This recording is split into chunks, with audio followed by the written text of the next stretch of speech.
You're trading something that everyone else is doing, maybe with people that are, great, but not providing their best work. You want their best work, like you provide life balance. You pay them very well so they don't have to worry about money and they have the ability to keep their head clear and they don't have home stresses. Like this is counterintuitive to a lot of places. This is why the 4-day work week like works in a lot of places with high performers. Like we're always going to output really great work. We're always going to get what needs to get done. If you provide that avenue for that work-life balance and you provide all the things that are necessary so that you don't have to have that mind and stressors in your life, then creative comes out and then teams mesh. And then what comes out naturally from those particular teams is something that is the magic. People think it's the places that are just killing themselves to do that. That has no value in this industry. And we really need to make that not the norm. And the places that are doing it really need to be called out, especially the people that are doing it. They need to be trained as to why this is bad, understand for themselves, like what happened in your childhood that makes you need to do this in order to feel that identity and feel fulfilled. And then why are you giving so much to these companies? Like, again, I love the companies. Every time I've done a lot of work for a lot of small places, all the places I've worked over the years have been basically family. And, we pour our heart and soul into them. But also at the end of the day, I look back and there are times where that balance is out of order. The company cares to a certain extent. The company as a whole is a company. They're going to move on. They're going to make business and make money. That's what capitalists do. That's how companies run. So just because you feel that loyalty and you feel the need to overachieve and provide something for the company doesn't necessarily always do that in reciprocation in the same fashion that you do. So keeping those things in mind as you build those loyalties over the years and stay at places, like understand why you're doing it, make sure your reasons are right, but also prioritizing yourself, your family, your health. You're no good to anybody dead. You're no good to anybody burnt out, and you're not providing your best self, the self that is unique to the industry, that provides that unique insight that no one else has, because no one else has grown up the way you have with the same life experiences you have.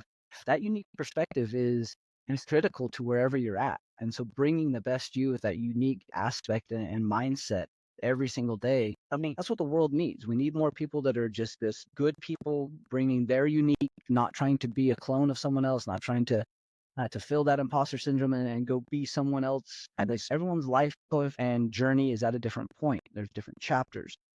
Don't try and be someone else, and don't try to fulfill that role. We really need the uniqueness of each individual person. And I think the more that we start to make that the norm and realize that everybody is unique and brings their best self when they are themselves, that's when we start to get really good quality output, in whatever form that is. Yeah, that's a really great point. There's a couple really great points that you brought up there. I think it's always valuable to kind of level set, right, where you are within the company. It's not like you're the CEO. And guess what? If you're the CEO of the company, the board can still fire you, right? You're not so valuable to the point where they're not going to fire you on a whim, right?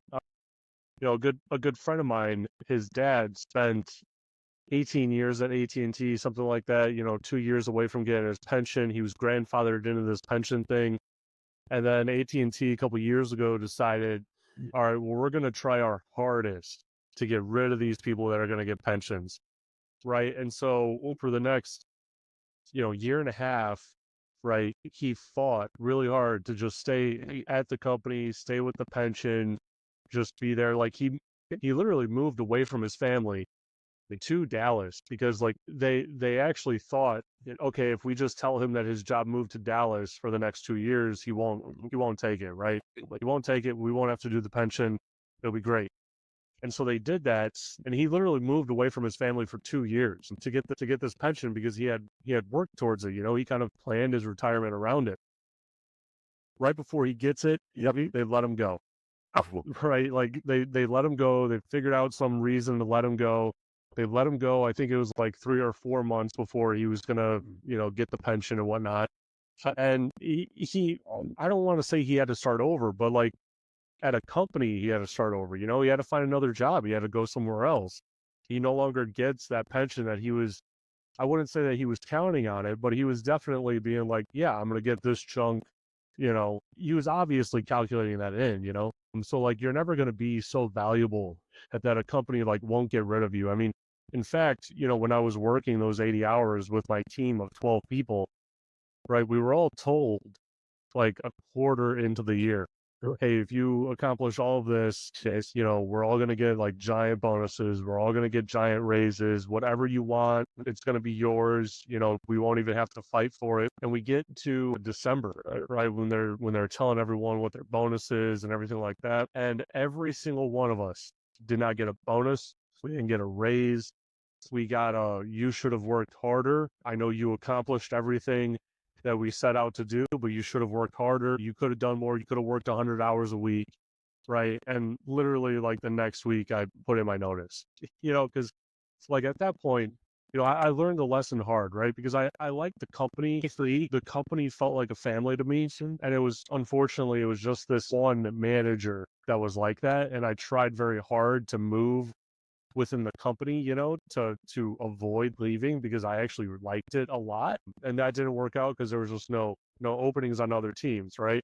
And so when that happened, when I learned I wasn't getting a bonus, it's like, oh, okay, I learned this lesson a very hard way, right? Let's just go find something that like allows me to have a life outside of work. Yeah, and those are great, valuable lessons. These are the lessons that I think they need to be vocalized more, especially from the veterans that have been through some very hard lessons. Like we need the next generation or to know that they have to put in the work, right? We've got 15-second attention spans from TikTok generation, and a lot of the kids are not wanting to learn how to learn, or taking a little bit extra time learning how to learn. We want them to go through some of the hard lessons and put in the time as a sysadmin or learn how to build a computer and understand the protocols. But on that same token, I've kind of changed my tune a little bit because we don't have the luxury of providing or having that much time. We don't have a decade for these kids to learn all this, especially the hard lessons.